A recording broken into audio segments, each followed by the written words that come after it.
Šita piršinė atrodo tiesiog tirpsta ore.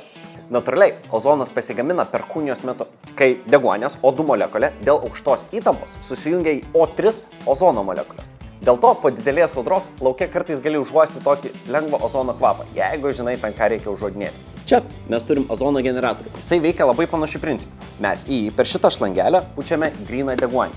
Viduje mes turime plokšteles, kurios yra įkrautos labai aukštos įtampos ir pastoviai sukuria tokį blankų mėlyną išlydį. Tas išlydis deguonį verčia į ozoną. Ozonas yra labai stiprus oksidatorius, stipresnis net negu deguonis. Ir dėl to jisai gali būti naudojamas ganėtinai efektyviai dezinfekcijai.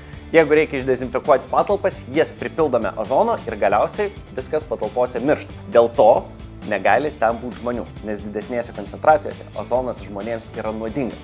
Ir jeigu kartais mašinoje turi tokį mažą ozono generatorių, kuris kišasi į prikurkę, išmesk, nes kol tu važiuoji, jisai po truputį tave nuodija.